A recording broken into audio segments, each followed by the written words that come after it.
ఉన్న బంగారాన్ని విడిపించి ఆ రోజు ఆన్లైన్ రేటుకే మేము కొంటాం. Sharma gold company. నమస్తే అమ్మా. నమస్తే అమ్మా. అమ్మ, పూజ ఉదయం చేస్తాము, సాయంత్రం పూట కూడా దీపం పెట్టుకునే అలవాటు కొంతమందికి ఉంటుంది. ఏ సమయంలో చేస్తే ఎక్కువ ఫలితాన్ని ఇస్తుంది? దాంతోపాటుగా ఇంట్లో ఎవరు చేయాలి? ఆ ఇంట్లో ఉన్నటువంటి స్త్రీ చేయాలా, లేకుంటే పురుషుడు, అంటే ఆడవారు చేయాలా, మగవారు చేయాలా? అసలు మనకి శాస్త్రం ఏమైనా చెప్పిందా దీనికి సంబంధించి? మీరు మొదట అడిగిన ప్రశ్నకి శాస్త్రం దాకా అక్కర్లేదమ్మా. ఆ, మనం ఆలోచిద్దాం. భోజనం పొద్దున చేయాలా, సాయంత్రం చేయాలా? మధ్యాహ్నం చేస్తాము, నైట్కి అంటే పొద్దున. మధ్యాహ్నం అంటే పొద్దున. పొద్దున్న పొద్దున చేస్తాం, సాయంత్రము చేస్తాం, రాత్రి చేస్తాం కదా. కదా, పూజ కూడా అంతే, 2 పూట్ల చేయాలి. అయితే పొద్దున ఎక్కువగా బరువుగా తింటాం, సాయంత్రం తేలిగ్గా కొంచెం తింటాం. తేలిగ్గా తింటాం. అమ్మ, ఇందులో అందరూ చేయాల్సిన అవసరం ఉంటుందా? అది చెప్తాను. అందువల్ల తప్పనిసరిగా 2 పూటలా పూజ చేయడం అన్నది పద్ధతి. అయితే చాలా మంది సాయంత్రం పెద్దగా పూజ చేయరు, చాలా తేలికగా దీపం పెట్టి ధ్యానం చేయడము, తేలిగ్గా పూజ చేస్తారు. అయినా తప్పు లేదు. ఉదయం అయినా సరిగ్గా పూర్తిగా చేయాలి. అది కూడా నిజంగా మనకి పెద్దలు చెప్పినటువంటిది ఏమిటంటే, సూర్యోదయ సమయంలో చేయడం చాలా మంచిది. ఉదయం ఎంత పొద్దున్నే వీలైతే, మరి తెల్లారుజామున కాదు. ఒక కార్తీక మాసం, ధనుర్మాసాల్లో తప్ప మిగిలిన సమయంలో తెల్లారుజామున చేయాలని ఏం చెప్పలేదు. అప్పుడు ధ్యానాలు అవి చేసుకోమన్నారు. పూజ మాత్రం సూర్యోదయం తర్వాతే. అందులో సంధ్యావందనం చేసేవాళ్ళు వాళ్ళు కూడా సూర్యోదయ సమయానికే చేయాలని చెప్పడం జరిగింది. కనుక ఆ సమయాలు చికాకుగా ఉంటాయి. సాధారణంగా పిల్లలు ఉంటే, జ్వరం వచ్చిన వాళ్ళు ఉంటే, పిల్లలు ఏడిచే టైం అదే కదమ్మా. అవును. అసలు సంధ్య వేళ పొద్దున కొంచెం బాగానే ఉంటారు, కానీ సాయంత్రం అసలు సంధ్య వేళ అయితే పిల్లలు ఏడుస్తారు. రోగం వచ్చిన వాళ్ళు చికాకు పడుతూ ఉంటారు.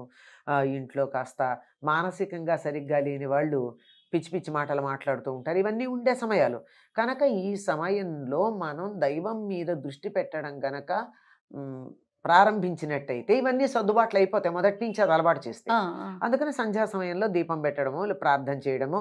అందరూ దీపం పెట్టక్కర్లేదు గనక ఒకళ్ళు దీపం పెడితే మిగిలిన వాళ్ళందరూ అక్కడ కూర్చొని దండం పెట్టుకోవడము, తోచిన నామం చదువుకోవడము, స్తోత్రాలు చదువుకోవడము, మొత్తానికి దైవ ధ్యానంలో సమయం గడపమని చెప్పారు, ఉదయం సాయంత్రం కూడా. మీరు ఇంకోటి అడిగారు, ఆడవాళ్ళు చేయాలా, మగవాళ్ళు చేయాలి? అయితే దానికన్నా ముందు కొంతమంది కొన్ని మాటలు నేను విన్నానమ్మా. కొన్ని కమ్యూనిటీస్ మాత్రమే పూజ చేయాలి, నిత్యం పూజ, అందరూ చేయాల్సిన అవసరం లేదు, అంత ధూప దీప నైవేద్యాలు పెట్టి అంత పూజ చేయాల్సిన అవసరం అందరికీ లేదు, కొన్ని కమ్యూనిటీస్, అంటే బ్రాహ్మణ కమ్యూనిటీ మాత్రమే చేయాలి అనేది విన్నానమ్మా. అది కరెక్టేనా? తప్పమ్మా, ఎవరైనా చెయ్యాలి, అందరూ చెయ్యొచ్చు. అయితే ఉదాహరణకి ఇప్పుడు పొలంలో పనిచేసుకోవడానికి వెళ్ళే వాళ్ళు ఉన్నారమ్మా. పొద్దున ఇప్పుడైతే 10 నుంచి 5 దాకా ఎండలో చేస్తున్నారు, కానీ పూర్వకాలం అయితే తెల్లవారుజామున వెళ్ళి 9-10 కల్లా ఎండ వాళ్ళకి లెక్క, పొద్దెక్కడమే లెక్క. పొద్దెక్కే టైంకి ఇంటికి వచ్చి మళ్ళీ తర్వాత 4ంటికి వెళ్ళి పొద్దుగుకే టైంకి ఇంటికి రావడం, అలా చాలా చల్లబాటు వేళ శరీరం అలసిపోకుండా చక్కగా చూసుకునేవాళ్ళు. అట్లాంటి వాళ్ళని నువ్వు షోడశోపచార పూజ చెయ్యి అంటే కుదరదు గనక వాళ్ళు చెయ్యకపోయినా పర్వాలేదన్నారు, ఖాళీగా ఉన్నప్పుడు చేసుకోవచ్చు. అంతే తప్ప వాళ్ళు చెయ్యకూడదు లేదు. Assumption is different from banning. ఈ రెండింటికి మధ్య ఉన్న డిఫరెన్స్ తెలియక చాలా problems. Exempted is different, banned is different. చెయ్యొద్దు అని ఎక్కడా చెప్పాల, చక్కగా చెయ్యొచ్చు, అందరూ చెయ్యొచ్చు. అసలు కమ్యూనిటీస్ అందరూ చేయాలమ్మా. ఇప్పుడు వీళ్ళు అన్నం తినాలి, వీళ్ళు అన్నం తినకూడదు అని ఎవరి గురించి చెప్తున్నారమ్మా? శరీరానికి ఆహారం ఎంత అవసరమో మానసిక ఆరోగ్యానికి ధ్యానము, పూజ అంత అవసరం. ఎవరికి అక్కర్లేదు, అందరూ చేయొచ్చు. కాకపోతే వాళ్ళు చేసేటటువంటి పనులను బట్టి, వాళ్ళకున్న వృత్తి ధర్మాలను బట్టి వెసులుబాట్లు కలిగించారు, కొన్ని రకాలైన సౌకర్యాలు కలిగించారు, కొన్ని రకాలైన ఇబ్బందులు లేకుండా మీరింత మాత్రం చేసినా చాలు అని చెప్పి వాళ్ళకి ఎగ్జంప్షన్ ఇచ్చారు. అంతే తప్ప ఇది వీళ్ళే చేయాలి, ఇది వీళ్ళు చెయ్యకూడదు అన్నది నియమం లేదు, ఏమీ లేదు. తప్పనిసరిగా అయితే ఈ చెయ్యగలిగినటువంటి చెయ్యవచ్చని చెప్పిన కమ్యూనిటీస్ అని చెప్పారే, వాళ్ళు కూడా రోజు చేస్తున్నారా అమ్మా? అంటే ఉన్నమాట సత్యం మాట్లాడుకోవాలి. ఇప్పటికి కూడా మీరన్న కమ్యూనిటీస్లో నిత్యం షోడశోపచార పూజ చేస్తున్నారా? అది ప్రశ్నించుకోవాలి, ఆలోచించుకోవాలి. అది ఈ మాటలు మాట్లాడేవాళ్ళు ఇవన్నీ కూడా ఆలోచించాలి కదా. తొందరపడి మాట అనడం చాలా తేలికమ్మా. తర్వాత ఈ చేసేవాళ్ళు రోజు స్నానం చేసి వంట చేసి చేసినటువంటి వంటని దేవుడికి నివేదన చేసింది మాత్రమే తినేటటువంటి వాళ్ళు ఉన్నారా? అందరూ కొద్దిమంది ఉన్నారు, లేరంటల్లా. అందరూ లేరు కదా. అవును. ఏదన్నా అంటే మా ఉద్యోగం మా ధర్మం అని అంటున్నారు. అందువల్ల ఇది సమాజాన్ని విడదీసి ఏదో రకంగా ముక్కలు చేసి ఒకళ్ళ మీద ఒకళ్ళని ఉసిగొల్పడానికి చేసేటటువంటి ప్రయత్నాల్లో భాగం తప్ప ఇది నిజంగా ఎక్కడ లేదు. వీళ్ళు చెయ్యొచ్చు, వీళ్ళు చేయకూడదని లేదు. ఎవరికి వీలైనట్టు వాళ్ళు చెయ్యొచ్చు. ఆ కుమ్మర భీముడు ఉన్నాడే, అన్నమాచార్యులు పూజించినటువంటి అతను దేంతో పూజించాడు? రోజు కుండలు తయారు చేస్తూ ఆ కుండలు చేసిన తర్వాత వచ్చేటటువంటి మట్టి చివరిగా ఉన్నటువంటి దాన్ని ఇట్లా చేతులు నలిపేస్తే చివరి మట్టి కొంత వస్తుంది. ఆ మట్టితో చిన్న చిన్న పువ్వులు చేసి ఈ పూలని ఆయనకి అర్పించాడు. చేసిన పూలని ఆయనకి ప్రత్యక్షమయ్యాడు. ఆయన అవును, అనుగ్రహించాడు కదా. అందువల్ల ఎవరికి వీలైనట్టు వాడు చేయమన్నారు, కానీ ఇట్టాగే చేయాలన్న నియమం అయితే వీళ్ళే ఇది చేయాలనేది అదే లేదన్నమాట. అతన్ని మామూలు పూలు దొరికితే వెళ్ళి పూలు తీసుకొచ్చి దేవుడికి పెట్టకూడదని చెప్పలేదే అతనికి. అవన్నీ ఇంట్లో చేసుంటాడు. ఇక్కడ కూడా చేస్తూ ఒక పువ్వు చేసి ఈ పువ్వు కూడా ఇస్తున్నాను అని ఉంటాడు. అంత మాత్రాన ఎవరిని వద్దని చెప్పలేదు, అందరూ చేయొచ్చు. చెయ్యకూడని పరిస్థితులు ఉన్నాయి. అంటే అశౌచం వచ్చినప్పుడు అట్లాంటప్పుడు చెయ్యొద్దన్నారు తప్ప అది ఎవరైనా పాటించాలి, అది ఎవరికైనా పాటించాలి. వీళ్ళు వాళ్ళు అన్నటువంటి భేదం లేదమ్మా. ఒక్కటి గుర్తుపెట్టుకోవాలి, చాలా సందర్భాల్లో మళ్ళీ మళ్ళీ మళ్ళీ మళ్ళీ చెప్తాను, నేను ఎన్నిసార్లు చెప్పమన్నా చెప్తా. సనాతన ధర్మంలో మనుషుల్ని ఈ రకంగా విభజించిన పద్ధతి లేదు. వారి వారి వృత్తి ధర్మాలు, మానసిక పరిస్థితులు, శారీరక పరిస్థితులు, ఆర్థిక పరిస్థితులు వీటన్నింటినీ కూడా పరిగణనలోకి తీసుకుని ఇది వీరికి ఉపయోగం, ఇది వీరికి ఉపయోగం కాదు అని చెప్తున్నారు. లేదు నేను దాన్ని అధిగమిస్తానంటే ఎవరు కాదనలా. అంతే తప్ప నో వన్ ఈజ్ బ్యాండ్. కొన్ని ఉన్నాయి, వీళ్ళు పనికిరారు అని చెప్పినటువంటి వాళ్ళు కమ్యూనిటీ ప్రకారం లేదు, వాళ్ళు చేసే పనులను బట్టి ఉంది. చేసిన పనులను బట్టి ఉందే తప్ప కమ్యూనిటీ ప్రకారం కాదు. అంచేత ఇట్లాంటిది లేదు, ఈ సోషల్ బ్యానింగ్ అన్నది లేదు. మీరు ఇంకొకటి అడిగింది ప్రధానమైనటువంటిది, ఆడవారా మగవారా? ఆడవాళ్ళ మగవాళ్ళ. పూర్వకాలం శుభలేఖలు ఎట్లా ఉండేవమ్మా? శుభలేఖ అంతా రాసిన తర్వాత పైన ఏమనుండే, ఎవరి పేరు మీద ఇచ్చేవారు?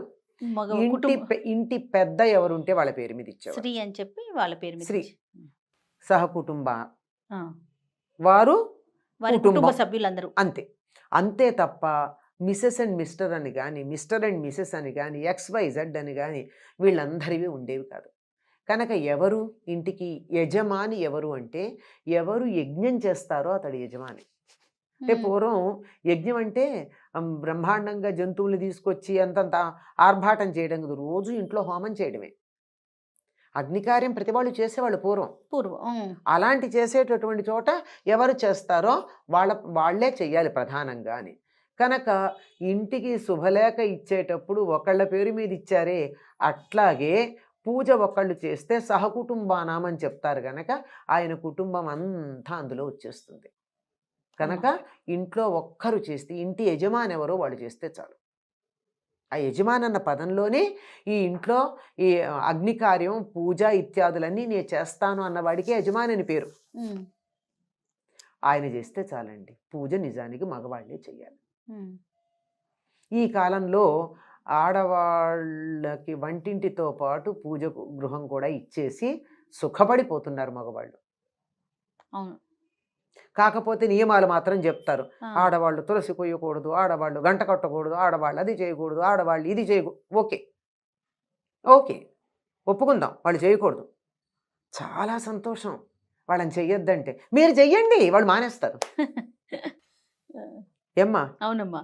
వీళ్ళు చేయకపోతే కదా వాళ్ళు చేస్తున్నారు. పూజ నేను చేస్తానని ఆయన కూర్చుంటే గంట ఆయన కొడతాడు. ఎందుకు కొట్టాలి? అదే ఆయన పోబట్టే కదా. లేకపోతే గంట కొట్టడానికి పిలుచుకురావాలా? అదే కదా. మరి ఆడవాళ్ళు ఏం చేయాలి? ఆడవాళ్ళు అమరిస్తే చాలు. పూజకి సంబంధించి అన్ని అమరిస్తే చాలు. వీళ్ళకి ఏదన్నా జపాలు చేసుకోవచ్చు, స్తోత్రాలు చదవచ్చు, అన్ని రకాలు చేసుకోవచ్చు. అదే దీపం ఉంది అక్కడ, ఆ దీపం ఉన్న చోటే అదే అగరొత్తులు ఉన్నాయి, అన్నీ ఉన్నాయి. ఆ ఉన్న చోట కూర్చుని వీళ్ళు ఇంట్లో ఆడవాళ్లే కాదు, పిల్లలు పెద్దలు, ఓ కుటుంబంలో ఇవ్వాళ్ళంటే ఇద్దరు ఒంటికాయ సొంటు కొమ్ముల్లాగా ఉంటున్నారు, కానీ ఓ 25 మంది ఉండేవాళ్ళు కదా. ఇంతమంది ఉంటే ఏం చేసేవాళ్ళమ్మా? అందరూ పూజ చేసుకోవాలని ఉండదు, ఎవరికి వాళ్ళకి ఆత్మోద్ధారణ కావాలని ఉండదా? అంచేత ఇంటికి పెద్దెవరో వాళ్ళు పూజ చేస్తే మిగిలిన వాళ్ళందరూ అక్కడికి వచ్చి వాళ్ళు చేయవలసినటువంటివన్నీ స్తోత్రాలు అవన్నీ అక్కడే చేసుకుంటారు, అదే పూజాగృహంలో చేస్తారు. మళ్ళీ ఇంకో దీపం పెట్టడం అలాంటివి చేయరు, మళ్ళీ ఇంకో నైవేద్యం పెట్టడం, మళ్ళీ ఇంకొకటి అన్నీ సెపరేట్గా చేయడం ఉండదు. ఆయన చెప్పేశాడు కదా, ఒక ఆయన మొత్తం అందరికీ ఒక సంకల్పం చెప్పేశాడు కదా, సహకుటుంబానం అంటే. మళ్ళీ నువ్వు వేరే సంకల్పం చెప్పుకుంటే ఈ కుటుంబంలో సభ్యులు కారా మీరు? నేను చెప్తూ ఉంటాను, చాలాసార్లు చెప్పాను. ఎక్కడ దేవాలయాలకు వెళ్ళి పూజ చేయించుకుంటూ భర్త పేరు భార్య పేరు చెప్పి సహకుటుంబానం అని చెప్పిస్తారు. అంటే భార్య కుటుంబం వేరు, భర్త కుటుంబం వేరు అనమాట. మరి విడిపోకుండా ఆ దేవుడు అనుగ్రహం వల్ల విడిపోతున్నారు. సహకుటుంబానం అంటే సరిపోతుంది. పిల్లల పేర్లు, అందరి పేర్లు వీళ్ళు చెప్పించుకుంటున్నారు, వాళ్ళు చెప్తున్నారు, బాగా శాస్త్రోక్తంగా చేస్తున్నారని తెలిసేటట్టుగా వాళ్ళు అడిగి చేపిస్తున్నారు. దానివల్ల నిజంగా ఆ దైవానికి అక్కడ శక్తి ఉండి ఆ మాట ఉచ్చరించేటటువంటి ఆయనకు ఉపాసనా బలం ఉంటే దాని కారణంగా కుటుంబాలు విడిపోతున్నాయి అంటూ ఉంటాను నేను. ఇది చెప్పకూడదు, ఒక్కళ్ళే ఎప్పుడు చెప్తారు, ఇది శాస్త్రం దాకా వెళ్ళకుండా, ఇది శాస్త్రం చెప్పిన మాట. ఇంకా మామూలు వ్యవహారాలు ఏం చెప్తారంటే, మామూలుగా ఇల్లు అందరూ కలిసికట్టుగా ఉండడానికి ఒకే పూజ గది, ఒకే వంటిల్లు ఉండాలి. ఎవరికి వాళ్ళకి విడిగా వండుకుంటూ ఉంటే వేరు కుటుంబాలు ఉన్నట్టే. సత్రంలో ఆ పక్కన ఒక పొయ్యి పెట్టుకుని ఒకడు, ఈ పక్కన పొయ్యి పెట్టుకుని ఒకడు వండుకున్నట్టు ఒకే కప్పు కింద ఉన్న వీళ్ళ వంట వీళ్ళది, వాళ్ళ వంట వాళ్ళది అంటే విడిగా ఉన్నట్టే లెక్క. కనుక ఒక్కళ్ళే ఇంటి యజమాని ఎవరు, ఆయన చేయడానికి వీలు కాలేదు, ఆయన పొరుగురు వెళ్ళారు, ఇంట్లో ఇంకోళ్ళు చేస్తారు, ఇంకొకళ్ళు చేసినా ఒకళ్ళే చెయ్యాలి. ఎవరుంటే వాళ్ళు ఒక్కళ్ళే చెయ్యాలి. లెక్క ప్రకారం అయితే మన శాస్త్రం ప్రకారం మగవాళ్లే చెయ్యాలమ్మా. మగవాళ్ళు చేయలేని పరిస్థితుల్లో ఆడవాళ్ళు చెయ్యాలి. చెయ్యొచ్చు, చెయ్యకూడదని చెప్పలా, గమనించాలి. ఈ మాట ఇప్పుడు మగవాళ్ళు చెయ్యాలి అనగానే వెంటనే ఆడవాళ్ళు చేయకూడదు అని చెప్పేటటువంటి వాళ్ళు, మేమెందుకు చేయకూడదని వాదనకు వచ్చేవాళ్ళు 2 పక్షాలు ఉంటాయి. అలాంటిది ఏమీ లేదు, ఆడవాళ్ళు కూడా చెయ్యొచ్చు. వాళ్ళు ప్రధానం, ముఖ్యంగా ఎవరి డ్యూటీ వాళ్ళు చేయాలమ్మా. ఆ డ్యూటీ చేసేవాళ్ళు లేనప్పుడు ఇంకోళ్ళు వాళ్ళ డ్యూటీ చేస్తారు, మానేయరు. ఎవరు చేసినా అందరికీ వర్తించేటి చేస్తారు, కుటుంబానికంతా ఒకళ్ళే చేస్తారు. లేదు నాకు రాముడు అంటే ఇష్టం, మీరు ఏదో లక్ష్మీనారాయణ పూజ చేశారు, రామాష్టోత్రం చదవలేదు, నేను రామాష్టోత్రం చదువుకుంటా, నేను లక్ష్మీష్టోత్రం చదువుకోవచ్చు, తప్పేం లేదు. కానీ మళ్ళీ దీపం పెట్టి మళ్ళీ ఇంకొక ప్రమిద పెట్టి ఇలాంటివి చేయకూడదు. చేస్తే కుటుంబం విచ్ఛిన్నం అవ్వడం అక్కడే మొదలు. రైట్ అమ్మా, సంతోషం. నమస్తే అమ్మా.